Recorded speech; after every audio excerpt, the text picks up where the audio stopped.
Wanita hari ini. 10 Jun 2020 hari Rabu. Terima kasih kerana menjadikan Wanita Hari Ini program tontonan anda pada hari ini. Kami di sini mengharapkan dapat terus memberikan anda inspirasi. Bersiaran bersama saya pada hari ini, Hawa, Uyaina dan juga Fiza.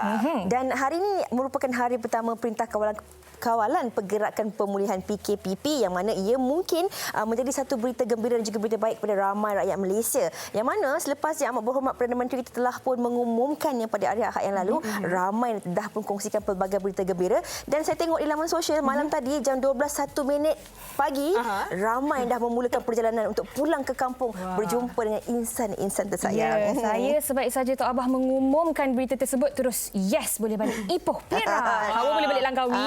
Boleh, insyaAllah. Nak balik bila ni? Yang tu kita kena tunggu cuti. Apa pun anda perlu pastikan, walaupun dalam tempoh kawalan pergerakan pemulihan ini, SOP masih perlu dijaga, jaga jarak social distancing tu perlu ada, dan juga ingat mereka yang di kampung menanti kepulangan anda, jadi jangan gusarkan hati mereka, okey?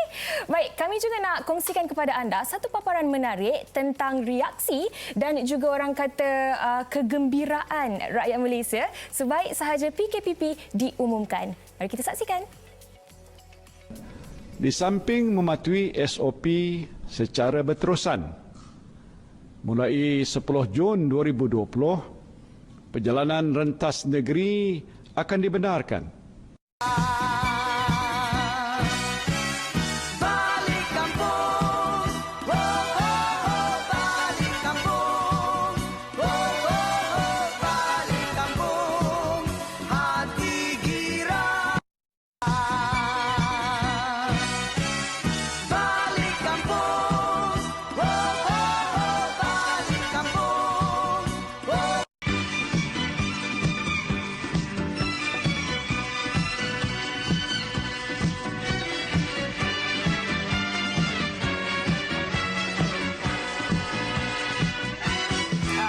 Sekali tu bahaya tu. Jangan tidur, Jangan ikut Okey, dan itu dia antara ragam-ragamnya. Alhamdulillah, kita harap semuanya gembira. Dalam masa yang sama, jaga diri anda. Dan pada hari ini, topik perbincangan kita ialah kesan belajar dari rumah kepada anak-anak dan juga pelajar.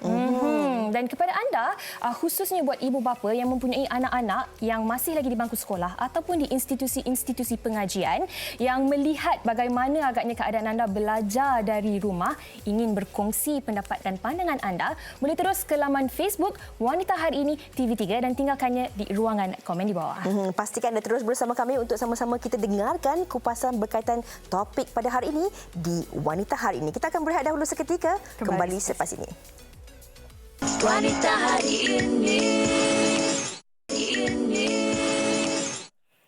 Kembali bersama kami di Wanita Hari Ini, dan seperti yang telah kami war-warkan tadi, hari ini kita akan membincangkan tentang topik kesan belajar dari rumah kepada anak-anak dan juga pelajar. Dan kepada ibu bapa di luar sana, saya kira ini adalah topik yang sangat-sangat memberi manfaat kepada kita, dan kepada anda seperti yang kami dah war-warkan tadi, kalau nak berkongsi sebarang pengalaman melihat anak anda belajar dari rumah, boleh terus ke laman Facebook Wanita Hari Ini. Dan sebentar sahaja lagi kita akan membincangkan topik ini dengan lebih dalam lagi bersama tetamu istimewa di studio. Tapi sebelum itu, kami ada satu paparan yang ingin dikongsikan bersama dengan anda. Ini dia. Kaedah pembelajaran dari rumah merupakan satu keperluan seiring dengan Perintah Kawalan Pergerakan yang dilaksanakan bagi membendung penularan wabak COVID-19. Hal ini membuatkan para pelajar perlu beralih kepada pembelajaran atas talian untuk sentiasa berhubung dengan tenaga pengajar bagi memastikan sesi pembelajaran tidak tertangguh.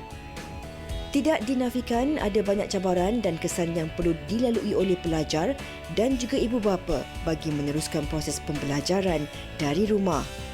Selain masalah akses internet, ada juga yang tiada kemudahan telefon pintar, selain persekitaran yang tidak kondusif dan selesa untuk belajar dari rumah menjadikan ianya satu cabaran. Apakah cara terbaik bagi ibu bapa dan pelajar dalam mengadaptasi norma baharu sistem pembelajaran ini bagi mengelak kesan kepada proses pembelajaran anak-anak? Itu di antara norma baru sejak PKP ialah belajar daripada rumah. Dan untuk membincangkan topik ini, kita bersama dua orang tetamu di studio iaitu Puan Nurzi Pak Wan Cik, iaitu seorang selebriti dan juga seorang ibu. Apa khabar? Baik. Dan kita juga bersama Encik Zaid Muhammad iaitu seorang perunding motivasi. Apa khabar Encik Zaid? Baik, Alhamdulillah. Terima kasih kerana bersama kami pada hari ini. Dan saya kira ini antara topik yang mungkin ibu-ibu dan juga penjaga di luar sana tak sabar nak dengar. Mungkin apakah perbincangan yang bakal kita kongsikan bersama dengan mereka. Mungkin Cik Zaid boleh kongsikan. Kalau kita lihat ketika ini lebih daripada 4.9 juta pelajar di seluruh negara yang masih lagi meneruskan pembelajaran di rumah. Dan kalau kita ikut dari segi peratusan punya, hanya mungkin 37% pelajar tidak mempunyai peranti untuk membelajar. Ada yang menggunakan telefon pintar, ada yang menggunakan komputer riba dan sebagainya. Bercakap tentang kesan belajar daripada rumah ini, bagaimana kita nak kongsikan kepada penonton-penonton kita? Apakah yang perlu diadaptasi? Apakah perlu ibu bapa faham tentang norma baharu tempoh pembelajaran dari rumah yang telah pun kita lakukan dari 18 Mac lalu sehingga ke hari ini? Bismillahirrahmanirrahim. Assalamualaikum warahmatullahi taala wabarakatuh. Memang topik ini memang hangat sungguh lah. Saya mana-mana pergi pun orang tanya topik ini dalam pelbagai media. Sebab ini satu benda yang realiti, yang saya rasa first time lah kita semua kan. Saya pun seorang ayah juga. First time tengok anak saya belajar guna komputer, guna online. Okey, beberapa benda ibu bapa kena peka lah. Pertama sekali kita kena tahu anak kita belajar, cara mereka belajar berbeza antara satu sama lain. Secara amnya anak kita belajar ada 5 cara belajar. Jadi ini first thing lah bagi saya, paling penting ibu dan ayah kena tahu supaya bila kita tahu cara anak kita belajar, kita lebih sabar. Cara-cara tersebut saya sebut secara ringkas very quickly. Audio, visual, physical, touch, logical thinking, lepas tu verbal. Verbal itu 5 cara. Dia bergantung kepada minat. Anak saya seorang ni dia lebih kepada touch. Jadi bila ada online learning dalam komputer, dia tak boleh fokus. Sebab dia nak kena gerak, terutama anak-anak yang boleh kategori anak istimewa kan, autism dan sebagainya, banyak guna fizikal. Jadi ini ibu bapa kena tahu, tak semua orang belajar online sama. Jadi kita kena intervene lah mengikut cara anak tu belajar. Dan ada anak dia suka belajar secara sosial. Suka pergi kelas. Bila jumpa kawan ada kawan. Ada pula yang belajar solitary, seorang-seorang. Pun ada juga. Lebih selesa. Jadi ini first thing yang ibu bapa kena tahu, dan juga kita kena cari apa gaya belajar anak-anak kita. Kita perlu adaptasi dengan norma baharu ini. Maksudnya ibu bapa pun kena tahu rentak pembelajaran anak-anak mereka. Kalau Puan Nurzi pula macam mana? Ada beberapa orang anak dan mungkin karakter mereka berbeza-beza. Awal-awal dahulu sewaktu bermulanya pembelajaran atas talian, bagaimana penerimaan mereka dan bagaimana Puan lihat situasi itu? Saya mempunyai 4 orang anak, jarak umur antara mereka agak dekat juga. Jadi saya rasa dari segi adaptasi penggunaan teknologi itu tiada masalah sebab mereka dilahirkan dalam generasi hari ini. Tetapi masalah saya apabila sekolah bermula secara online. Yang pertama sekali, yang asas yang harus dilakukan oleh pihak sekolah adalah untuk mungkin menghantar, mengirim jadual pembelajaran ataupun kerja rumah. Kedua-dua perkara ini memberi topik untuk belajar, dan kerja rumah ini tidak dilakukan secara sistematik. Apabila tidak dilakukan secara sistematik, maksud saya dihantar melalui WhatsApp dan Telegram contohnya. Jadi kalau mungkin dilampirkan dalam satu bentuk Microsoft Excel, mungkin ia menjadi satu proses yang sistematik di mana saya boleh semak hari ini ada kerja apa dan bila dia buat, adakah dia buat atau tidak buat. Tapi bila secara WhatsApp, anak pun terpaksa you scroll up and down, so menjadi tidak sistematik dan tidak membantu pihak ibu dan bapa. Yang keduanya adalah pedagogi atau kaedah pengajaran. Contohnya subjek-subjek seperti sejarah dan geografi, mata pelajaran yang sangat berat. Ada guru-guru yang menggunakan kaedah pengajaran secara menghafal, memberi nota yang banyak, tugas murid-murid hanya menyalin, salin. Motifnya adalah mungkin sedikit sebanyak dapat menghafal ilmu. Di dalam keadaan sekarang ini, di mana guru-guru dan pelajar terpisah menggunakan alam maya, satu kaedah pembelajaran yang lebih menarik baik harus diterapkan supaya mengelak anak-anak daripada cepat merasa bosan dan tidak mahu belajar mata pelajaran itu. So itu antara masalah yang saya hadapi. Okey. Kalau kita lihat kesan ataupun cabaran ini bukan tertakluk kepada para pelajar ataupun anak-anak sendiri, tapi ia juga merangkumi kepada ibu bapa dan juga penjaga, kerana tidak semua ibu bapa ini mampu untuk mengajar ataupun zaman kita dulu mungkin berbeza sedikit kan. Anak-anak hari ini mungkin kaedah pembelajarannya lebih kepada kemahiran berfikir, kendiri dan sebagainya. Cik Zaid, kalau mungkin boleh kongsikan apa yang telah Penurzi katakan tadi, cabaran itu bukan saja kepada anak-anak tetapi juga kepada ibu, bapa dan juga penjaga, pedagogi itu sendiri, kaedah pembelajaran, dan bagaimana sebenarnya anak-anak ini kita nak pastikan mereka ini dalam masa satu hari kat rumah, maknanya kat rumah tengok TV, ada TV, kan mak masak kat dapur, tolong tengokkan adik, tolong tengokkan adik, tolong tukar lampin adik, macam tu. Itu juga antara kekangan dan masalah yang dihadapi oleh anak-anak kita ni, pelajar-pelajari kat rumah, kerana mereka kalau kat sekolah tahu jam 7.30 pagi sampai 12.30 hari belajar saja, ada waktu break. Kat rumah kan nak kena tolong emak, nak angkat baju dan sebagainya. Masalah yang dihadapi oleh anak-anak kita pula. Okey, betul. Pertama sekali saya sangat setuju dengan Puan Nozi sorry, cakap tadi. Memang saya pun rasa macam tu, sebab dari segi sistem tu tak ada. Tapi saya tak nak salahkan siapa-siapa, sebab cikgu-cikgu pun kadang banyak kekangan. Samalah cikgu pun kena basuh kain juga, kena jaga anak juga. Okey, berbalik kepada soalan tadi, inilah sebenarnya cabaran dari segi pengurusan masa sebenarnya, prioriti. Kita kena ada jadual. Jadual tu tak boleh rigid sangat, sebab kita tak boleh jangka. Tapi ada benda yang kalau pengurusan masa kita ada kategori lah, A, B, C. A ni kategori wajib buat lah. Contohnya bila cikgu dah bagi tahu pukul 9 pagi ada kelas. Ini semua kena tahu. Maknanya anak kalau dia tugas dia bagi tahu mak dan ayah. Mak, ayah pukul 9 ke 10, abang, kakak kena menghadap komputer belajar. Jadi mak ayah pun kena respect lah. Kena faham. Ini mainkan peranan masing-masing. Dan time ulang kaji boleh fleksibel. Macam saya dengan anak saya, time ulang kaji kami bagi kebebasan untuk dia. Buatlah bila-bila, janji pukul 9 malam siap. Dia hantarlah. Jadi my wife lah jadi cikgu kat rumah. Dia siap hantar, dia cek, jerit-jerit sikit, marah-marah sikit kalau tak betul lah. Bukanlah macam tu. Tapi maksudnya proses pembelajaran tu berlaku. Jadi A, B, C. C ni macam masa dia nak buat benda lain lah. Main game ke apa ke, kena bagi juga. Jadi kena prioriti. Maafkan saya Cik Zaid, kalau kita cakap tentang bagi masa dan orang kata keseimbangan itu, kesabaran pun mainkan peranan juga. Kalau kat rumah ni bukan saja anak yang harus bersabar dengan ibu bapa, tapi ibu bapa kadang-kadang bila ajak anak orang dengan anak sendiri kan, lah. Kalau macam Nuri sendiri macam mana dari segi kesabaran? Saya kurang kesabaran sedikit. Tapi alasan saya ialah saya tidak dilatih untuk menjadi seorang guru. So I don't have that nurturing quality of a teacher. So jadi saya sedikit sebanyak mengharap juga guru memainkan peranan. Bercakap tentang jadual tadi. Salah satu masalahnya, dan saya tak bercakap mengenai sekolah yang anak saya pergi saja. Rata-rata dalam kumpulan rakan-rakan saya bercakap mengenai ini. Jadual tidak ada frekuensi yang tetap. Jadi dari segi penjadualan anjal tu tiada, bila sekolah tak konsisten mengajar. Jadi itu menyebabkan ibu bapa yang berkemampuan dan mungkin tinggal di bandar-bandar besar mampu meluangkan masa dan wang ringgit untuk mendapatkan khidmat guru tuition ataupun pusat tuition online. Di mana di satu masa dahulu pusat tuition ni adalah satu complementary method sistem kepada sistem persekolahan secara konvensional. Jadi kalau yang mampu tu mampu dan yang tak mampu tu nak buat macam mana? Ada yang kena potong gaji dan sebagainya. Dan saya lihat kalau kita nak kata guru-guru sekolah ni belum bersedia untuk ataupun tak pandai untuk mengajar secara online, melakukan anjakan paradigma, antara guru yang saya ambil sebagai guru tuition anak saya tu adalah guru sekolah sendiri. Maknanya mereka ada kemahuan untuk belajar dari segi tech savvy dan juga belajar untuk membuat pemindahan pengajaran konvensional dan pengajaran secara online. Jadi dua perkara ni berbeza. Itulah kalau kita dapat lihat situasi setiap keluarga berbeza, situasi setiap pelajar berbeza-beza. Oleh itu belajar daripada rumah atas talian ini agak mencabar buat sesetengah pihak. pihak.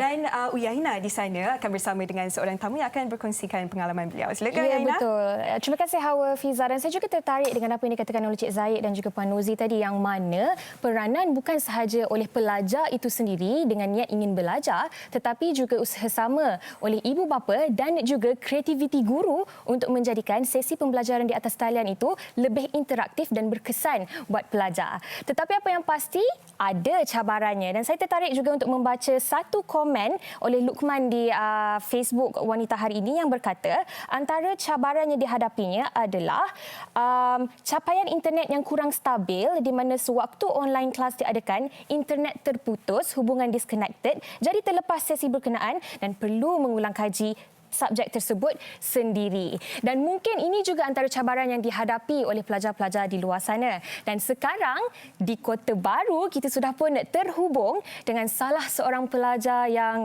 terbaik di Sekolah Menengah Mahad Muhammadi Lelaki Kota Baru, iaitu Muhammad Haikal Muhammad Ghazali. Assalamualaikum Haikal.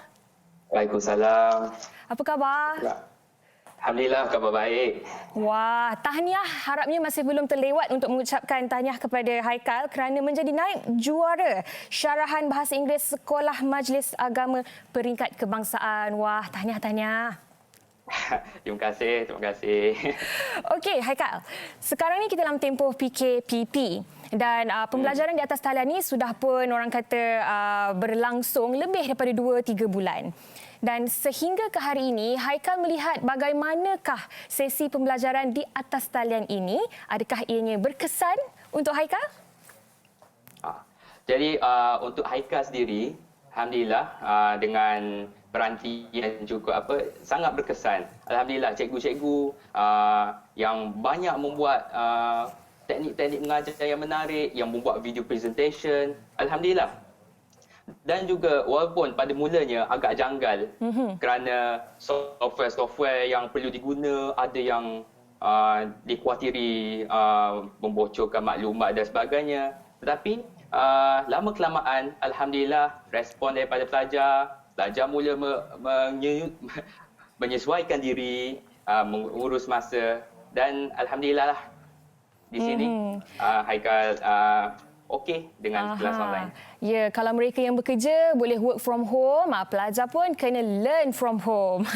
Okey, Haikal, mungkin boleh kongsikan juga pengalaman Haikal bersama kawan-kawan. Kalau di sekolah mungkin boleh adakan study group ataupun belajar secara berkumpulan secara langsung. Tetapi apabila belajar di atas talian ini, mungkin pengalamannya sedikit berbeza.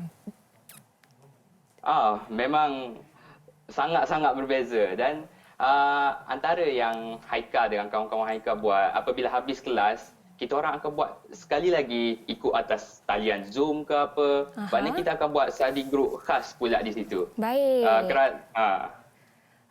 Tetapi ada tak cabaran-cabaran tertentu yang Haikal sendiri hadapi ketika belajar di atas talian ini? Mungkin ada gangguan internet ke ataupun gangguan-gangguan lain seperti ialah kalau kita di sekolah jadualnya sudah teratur, kita perlu ikut dengan disiplin. Tetapi kalau di rumah ni kan Haikal, dia tergantung kepada diri kita sendiri. Kalau Haikal sendiri apa cabarannya? So antara cabaran terutama yang untuk pelajar SPM, ada setengah subjek kritikal macam AdMat dan sebagainya, dan subjek-subjek seperti ini perlu kepada face-to-face, interface dengan guru. Dan untuk online ni agak payahlah untuk pelajar-pelajar memahami sesetengah bab dan sebagainya. Dan juga cabaran seterusnya ialah pengkhususan waktu. Apabila kita berada di rumah, kita rasa relax. Dan untuk menyesuaikan diri dengan kelas online akan tercampur dengan kerja-kerja rumah dan sebagainya. Tetapi Haikal, di sini kita juga melihat peranan guru dalam membantu pelajar-pelajar yang belajar dari rumah. Haikal sendiri, bagaimana Haikal melihat guru-guru Haikal yang berusaha untuk memberikan ilmu di atas talian kepada pelajar-pelajarnya? Sepanjang pembelajaran online ni, alhamdulillah Haikal nampak banyak sangat guru-guru yang sanggup berkorban, antaranya yang sanggup hantar nota jauh-jauh ke rumah anak murid. Ada yang semasa berkebun membuat pembelajaran online. masa di kebun. Allahu Akbar. Itulah orang kata pengorbanan guru-guru dalam memberi ilmu kepada anak muridnya. Okey, kalau Haikal sendiri cita-cita nak menjadi apa?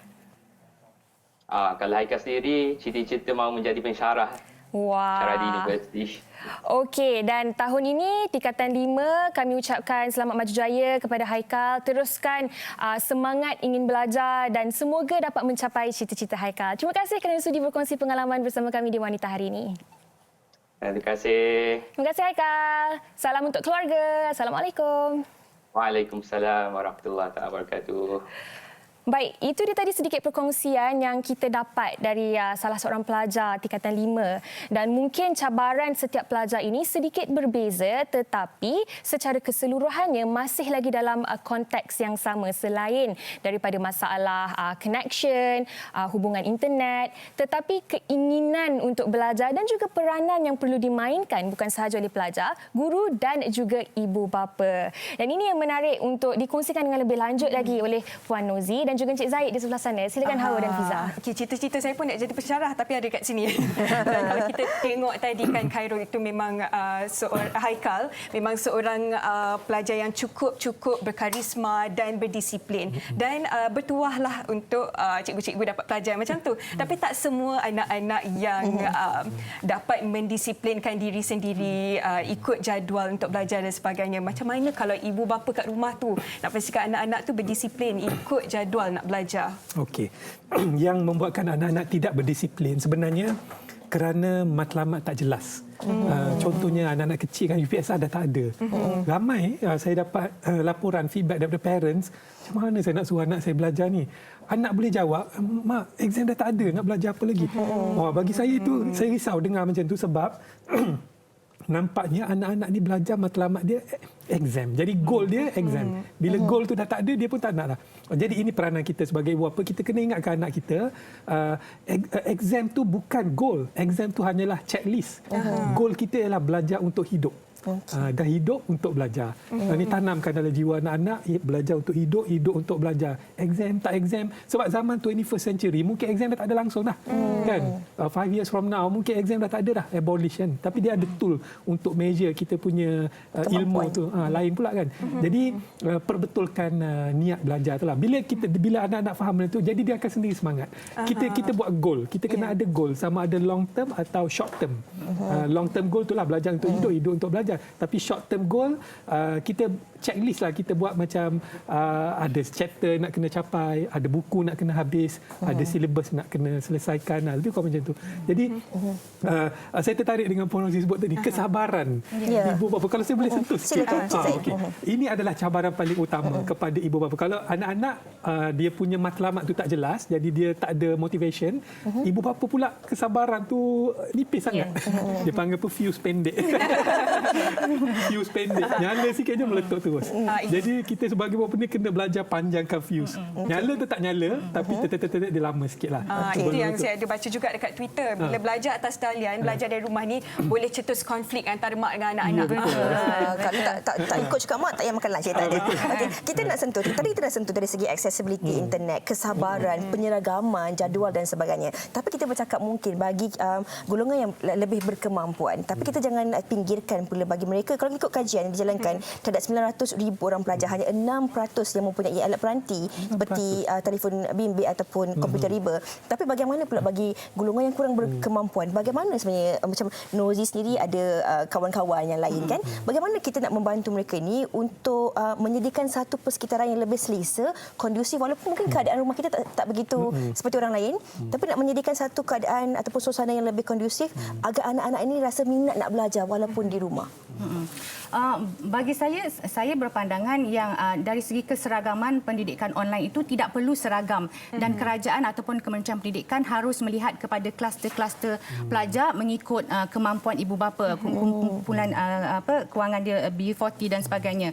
Mungkin di luar bandar kalau tiada akses kepada internet dan peranti sebagainya, mungkin kelompok pelajar di situ bilangannya lebih kecil daripada penduduk-penduduk di bandar. Jadi mungkin kelas secara secara fizikal boleh dimulakan dalam tempoh PKPP ni, atau bila mana yang pihak Kementerian Kesihatan dan pelajaran merasakan wajar dan sesuai.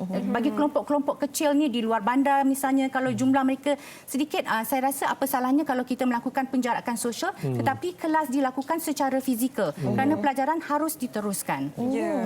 Dan ada juga yang berpendapat macam mungkin boleh selang-seli kelas fizikal, kelas atas talian. Pendapat Encik Zahid? Dipanggil, betul. Saya nak cakap yang itulah. Dia dipanggil sekarang ni 21, abad 21. Itulah sebenarnya konsep pembelajaran hybrid learning. Dan anak-anak, budak-budak kecil zaman sekarang dia suka engagement. Dia suka buat. Macam belajar agama contohnya, ada ustaz, dia tak boleh mengajar agama tapi dia bagi homework, okey, ambil video kamu solat. Kan? Dia pun amali. Dia amali. Dia ambil video, dia solat betul lah. Dah ambil video kan. Ustaz bagi markah bagus. Inilah yang dinamakan hybrid learning. Itu semua boleh dibuat di mana-mana saja. Bagi saya lah, kalau konsep belajar ni dia ada 4 benda. Kalau saya tanya soalan, apakah halangan untuk kita belajar? Bad syllabus, syllabus tak bagus, cikgu tak bagus, facility tak bagus macam sekarang kita ada. Tapi itu semua boleh diatasi asalkan attitude kita bagus, sikap kita bagus. Kebanyakan orang sikap tak bagus, dapatlah sekolah terbaik pun, fasiliti terbaik apa pun dia tak belajar juga. Jadi bagi mereka yang rumah kecil, boleh je convert rumah jadi classroom. Saya rasa semua orang ada meja makan kan. Boleh kita tetapkan masa, katalah pukul 10 hingga pukul 12. Masa ni classroom. Anak-anak semua duduk kat situ, TV semua tutup semua, belajarlah. Tak perlu keluar ke mana kan. Boleh je. Orang selagi sikap tu ada, sikap nak belajar tu ada, segala halangan kita boleh lawan. Dalam masa yang sesingkat ini, mungkin Nozi juga boleh kongsikan mewakili ibu-ibu yang lain ataupun ada sesuatu perkongsian nak dikongsikan kepada penonton-penonton kita, bagaimana sebenarnya kita nak kongsikan bahawa dalam tempoh pandemik ini, semua daripada kita ini mungkin kurang bersedia. Tapi bagaimana kita harus mengadaptasi norma baharu ini dalam masa yang sama untuk memastikan bahawa anak-anak kita terus mendapat pendidikan yang terbaik walaupun berada di rumah. Okey, dalam saya menegur mungkin ketidakbersediaan guru-guru di sekolah untuk mengajar menggunakan metodologi baru ini, sebenarnya apa yang saya ingin katakan, saya faham dan saya akui kita ada banyak kelemahan. Jadi kita bertatih bersama. Tetapi saya melihat peranan yang lebih besar jatuh di bahu Kementerian Pendidikan. Jadi kalau kita boleh ada briefing hari-hari tentang kadar turun naik penyakit ini dan kadar kematian, kita harus melihat apa yang berlaku hari ini sebagai krisis pendidikan negara. Kerana hari ini lebih daripada tahun-tahun sebelumnya, kita melihat Malaysia sebenarnya tidak bersedia untuk menganjak kepada masa depan yang memerlukan pendidikan secara online. Jadi ada sekolah-sekolah yang terkebelakang, ada sekolah-sekolah yang dah ke depan dari segi online learning dan sebagainya dan material yang dikongsi. Tapi ada juga sekolah yang masih tiada jadual, yang anak-anak masih tiada pembelajaran secara konsisten. Jadi sebenarnya memerlukan panduan daripada Kementerian Pendidikan. Tak boleh kata kita beri kebebasan kepada guru untuk memikirkan kaedah sendiri. Harus diakui ada sekolah-sekolah yang masih blur. Minta maaf saya guna ni, masih blur, tak tahu macam mana hala tuju ke depan. Jadi Kementerian Pendidikan walaupun belum sedia dasar pendidikan online itu, harus ada kerangka ataupun menunjukkan hala tuju, pimpin tangan guru-guru. Mungkin di peringkat PPD di daerah dan sebagainya. Boleh ada perbincangan secara bersama. Itu yang saya mahukan, dan saya mahukan usaha ini dilakukan secara transparan agar ibu bapa tahu yang usaha ini sedang berjalan dan mereka sedang melakukan sesuatu. Pasti akan ada sesuatu yang dikongsikan oleh Kementerian Pendidikan tak lama lagi, dan rumusan daripada Cik Zahid sendiri. Okey. Saya sokong, saya setuju. Seeloknya kita ada satu kluster lagi ya. Kita kesihatan, ekonomi, pendidikan. Sebab pendidikan ini adalah pelaburan masa hadapan. Kalau kena belanja sikit pun jangan anggap itu perbelanjaan tapi pelaburan. Dan memainkan semua pihak. Saya selalu guna ibu jari macam ni. Untuk seorang student dapat good macam ni, dia ada 4 jari lagi di bawah. Cikgu, sekolah, ibu bapa, murid itu sendiri. Semuanya kena solid teamwork, baru dapat good. Baru dapat good lah. Jangan salah Pada adik-adik nak dapat ni, kena dengar cakap ibu bapa, cikgu-cikgu dan diri sendiri juga kena ada semangat untuk belajar. Belajar bukan sekadar untuk dapat keputusan yang cemerlang, tapi untuk berjaya dan membahayakan ibu bapa, insya-Allah. Persediaan masa depan. Terima kasih sekali lagi kita ucapkan kepada Nozi dan juga Cik Zahid di atas perkongsian itu tadi, dan sikit sebanyak kita harapkan ia dapat menjadi manfaat untuk kita teruskan kehidupan dalam norma baharu hari ini dan seterusnya. InsyaAllah kita nantikan juga, insyaAllah ada sesuatu juga yang bakal diumumkan nanti, dan kita nak berehat dahulu seketika, kembali selepas ini. Wanita hari ini. Kembali bersama kami di Wanita Hari Ini dan dalam segmen tajaan sekarang ini, Yana bersama dengan seorang yang sangat-sangat cantik manis, makin lama makin cantik. Kita lihat dia. Bersama dengan Puan Azizah Arifin yang merupakan konsultan Olive House. Apa khabar? Sihat Alhamdulillah. Yana sihat? Sihat Alhamdulillah. Masih belum terlewat untuk mengucapkan Selamat Hari Raya. Betul. Baik. Okey, hari ini apa yang nak dikongsikan dengan penonton Wanita Hari ini? Silakan. Okey, ada beberapa perkara yang kita nak kongsikanlah sebenarnya Syawal ni pastinya tentang faktor kesihatan lah ya. Sebab terlebih dahulu saya nak ucapkan bismillahirrahmanirrahim. Assalamualaikum warahmatullahi taala wabarakatuh dan mungkin tidak terlewat lagi untuk saya mengucapkan salam Syawal, selamat Hari Raya Aidilfitri Muazzam Batin kepada Yana dan juga kepada semua penonton Wanita Hari ini. Dan hari 10 hari bulan Jun ya, ramai dah boleh merentas negeri. Ya, kepada yang nak pulang ke kampung berhari raya bersama dengan ibu ayah tu berhati-hati di jalan raya. Baik, berbalik kepada apa yang kita nak bincangkan pada hari ini iaitu tentang faktor kesihatan di bulan Syawal ni. Maklumlah kita makan macam-macam kan. Mood Syawal tu orang kata masih ada lagi. Ini nanti nak beraya dengan ibu ayah, keluarga dan sebagainya. Jadi kita banyak makan makanan yang orang kata yang tinggi lemaknya, tinggi karbonnya dan tinggi macam-macam dah, gula semuanya tinggi. Pertambahan berat badan itu bukan sesuatu yang luar biasa, memang setiap tahun berlaku perkara yang sama ya. Jadi macam itulah kisah benar ya yang berlaku kepada kawan saya juga. Masa bulan Ramadan tu kata memang dia berjaya menurunkan berat badan sebanyak 3 kg dah banyak tu, tapi bila masuk Syawal je hari raya pertama, hari raya kedua kemudian dah bertambah berat badan sebanyak 2 kg. 2 hari 2 kg. Bayangkan ya, pertambahan berat badan kalau kita tak jaga, kita tak ada buat portion control, mengawal nafsu makan kita, memang kita boleh meningkat berat badan dengan berjayanya lah kan. Jadi kita sebagai wanita ni sebenarnya ada cara sebenarnya kita nak makan sedap tapi dalam masa yang sama kita boleh berdiet. Maksudnya makan makanan yang bernutrisi tapi sedap. Tapi itulah pentingnya untuk kita mempunyai ilmu. Sebab itu kita sebagai wanita ya, sebagai ibu, sebagai isteri, kita ni berperanan sebagai menteri kesihatan sebenarnya. Nak pastikan bukan saja kita yang sihat tetapi juga ahli-ahli keluarga kita, suami kita, anak-anak kita semua sihat ya. Sebab kita yang berperanan untuk merancang menu masakan yang sihat untuk mereka. Jadi pentingnya ilmu untuk kita amalkan. Lebih lagi ialah dengan pandemik COVID-19 dan sebagainya yang berlaku di seluruh dunia ini, lebih penting lagi untuk kita kekal sihat, meningkatkan kita punya imuniti sistem badan kita supaya kita dapat melawan sebarang jangkitan ya, bakteria, penyakit dan sebagainya.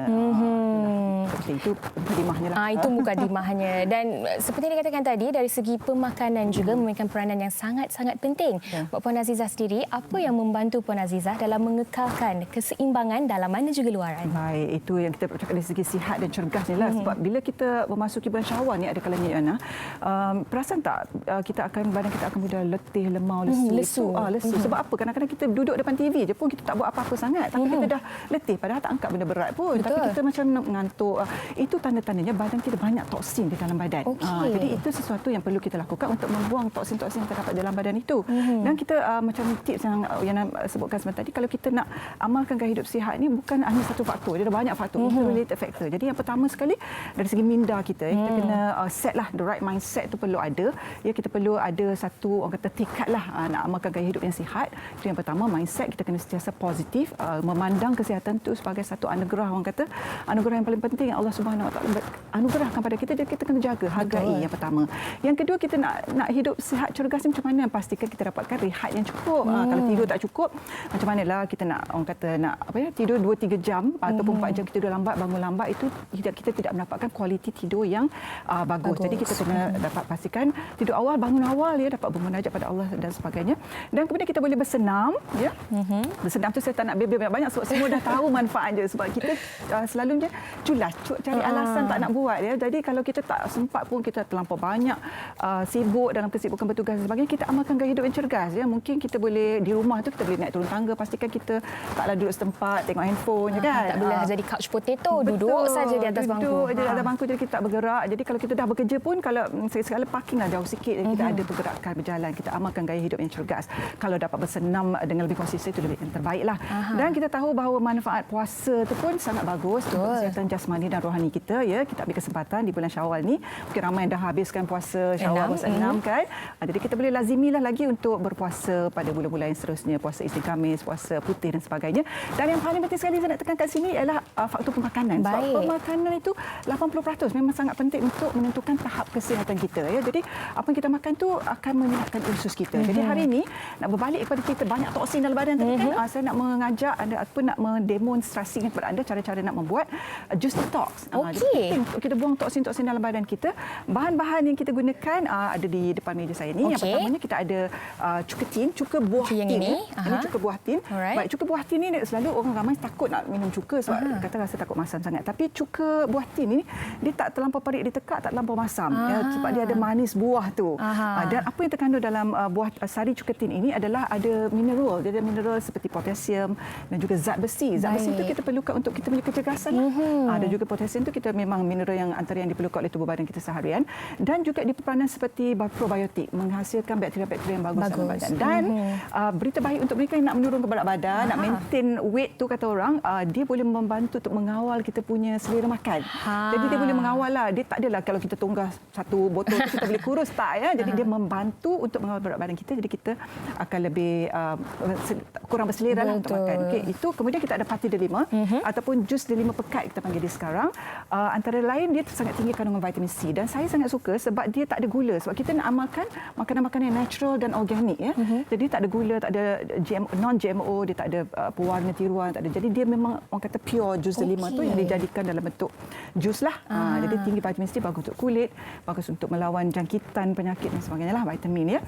Dan kemudian kita ada madu daripada Pergunungan Kyrgyzstan, madu yang sangat pure, ya, daripada Pergunungan Kyrgyzstan, tak tercemar dan dihasilkan secara natural tanpa pemanasan, ya.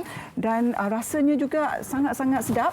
Jadi kita campurkan ketiga-tiga bahan ni untuk kita dapatkan orang kata satu dia nampak macam TO pula, ya, tapi sebenarnya ini dah dicampurkan sebab saya tak sampai nak buat. Jadi inilah ada jus detox yang kita masukkan. Campur ketiga-tiga bahan tadi, kita boleh buangkan semua toksin dan ini juga bagi tenaga segera kepada badan kita. Sebab madu tu memang orang kata sumber stamina, dia bukankan tenaga yang segera. Betul. Dan yang penting perlu konsisten. Tak boleh hari ini buat, esok dah tak buat. Okey, Puan Azizah, terima kasih banyak-banyak di atas perkongsian bersama dengan penonton wanita hari ini. Diharapkan sedikit sebanyak dapat memberi idea dan juga inspirasi kepada anda.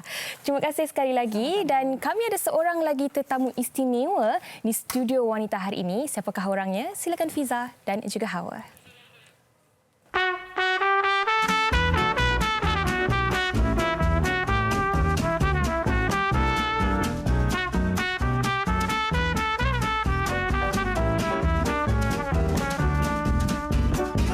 Berlalulah sudah Ramadan, sebulan berpuasa, hibah syawal kita rayakan dengan rasa gembira. Anak muda di rantauan semuanya pulang ke desa, ibu dan ayah keriangan bersyukur tak terkira.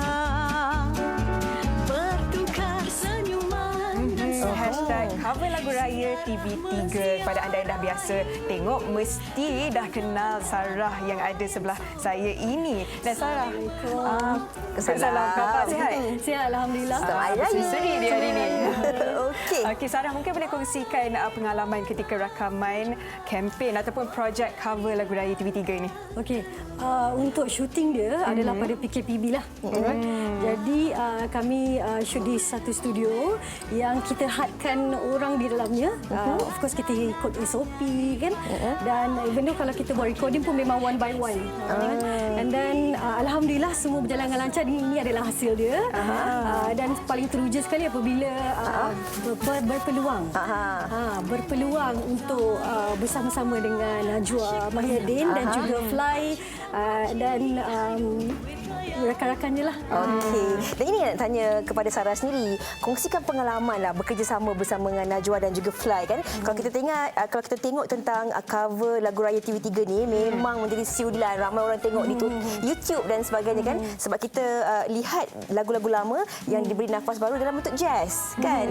Pengalaman bekerja bersama mereka. Okey, satunya adalah pemuzik-pemuzik yang terlibat adalah pemuzik yang saya sangat segani dan saya kagumi. Dan Fly sendiri merupakan pensyarah saya di Aswara. Dan saya belajar di Aswara, Akademi Seni Budaya dan Warisan. Dan the best lagi adalah saya berpeluang bersama dengan Najwa Mahyadin, di mana beliau adalah salah seorang my favorite singer lah. Dan juga masa saya belajar dulu, saya banyak mengambil lagu-lagu dia untuk jadikan satu lagu exam. Kan? Jadi bila berpeluang bersama dengan dia, dia seorang yang sangat suka berkongsi. Dan paling best sekali adalah arrangement music itu sendiri membuatkan saya sangat enjoy dengan menyanyi dengan Najwa sekali. Dan kalau kita lihat dalam video klip tu dan bunyinya, kita tak banyak buat improvisasi vokal kerana arrangement itu sendiri dah indah. Dan saya hanya sebahagian daripada instrumen yang menaikkan mood dalam lagu tu. Mencantikkan lagi lah orang katakan. Memang kalau kita dengar pun terus mood happy sangat nak dengar lagu raya ni. Dan dengan cerita #cover lagu raya TV3 ni, ada peraduan, ada kontes macam mana kalau penonton wanita hari ini nak join peraduan tu? Okey, untuk kontes tu siapa-siapa yang nak join, especially kalau you all nak buat sendiri macam arrangement untuk memperbaharui bunyi, of course kita takkan lupakan apa yang telah sedia ada.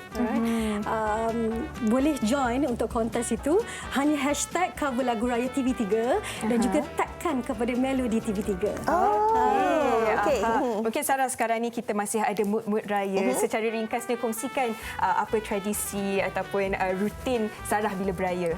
Okey, raya alhamdulillah tak ada beza sebab rumah saya sendiri memang kat KL. Mak memang ada dekat sini kan. Ayah, arwah ayah kubur punya dekat sini juga. Family semua dekat sini alhamdulillah. Dan apa saya boleh kata, untuk raya ni PKPB dan sebagainya saya enjoy. Mana saya sebagai seorang student lagi, saya sedang menyambung pengajian di bahagian master.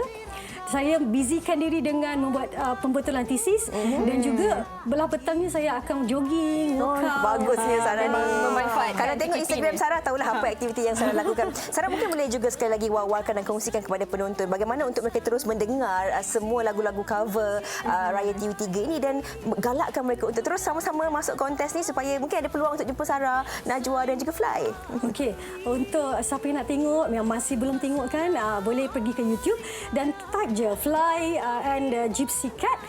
Dan ada 5 lagu, 3 lagu solo daripada Najwa Mahyadin, 1 lagu bersama saya, 2 dan 1 lagi lagu Raya di Hati. Mesti ramai tak sabar nak dengar tu.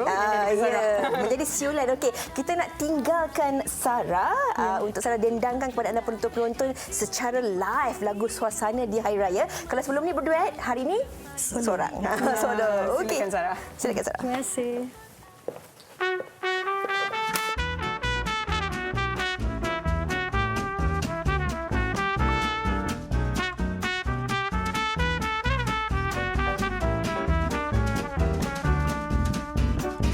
Berlalulah sudah Ramadan, sebulan berpuasa. Tiba Syawal kita rayakan dengan rasa gembira.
sudah Ramadan, sebulan berpuasa, tiba Syawal kita rayakan dengan rasa gembira. Anak muda di rantauan semuanya pulang ke desa, ibu dan ayah keriangan bersyukur tak kira.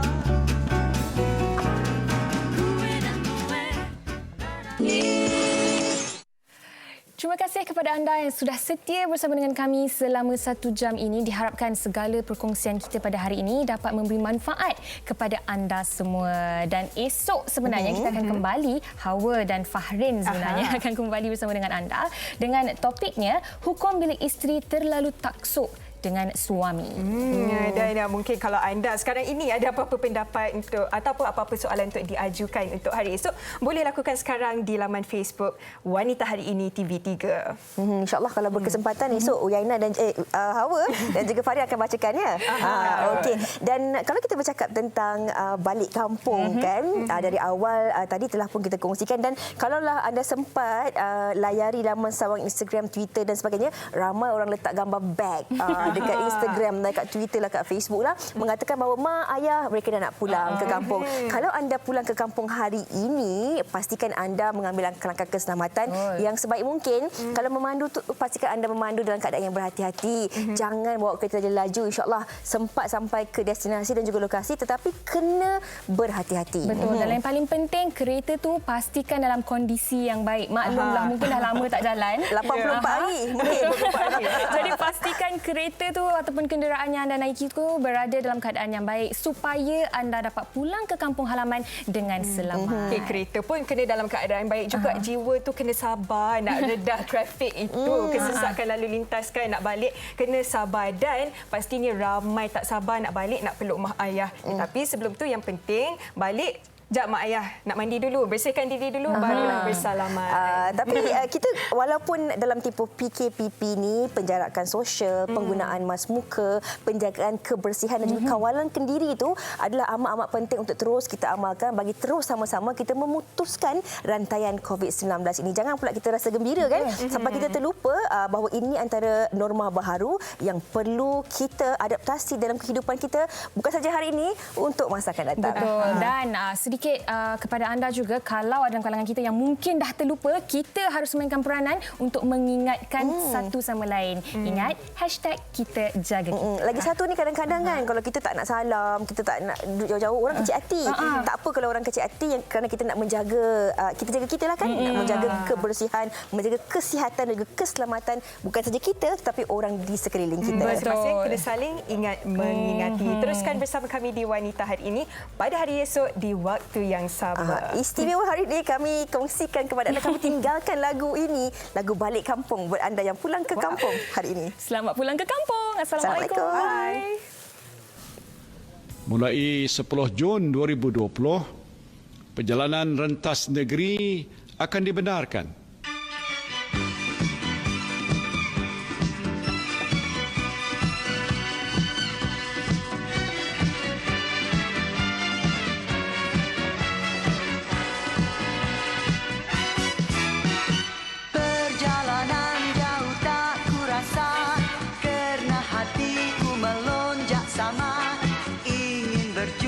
Sanak saudara yang selalu bermain di mata, nun menghijau gunung ladang dan rimba, langit nan tinggi bertambah birunya, deru angin turut sama berlagu, semuanya bagaikan turut gembira.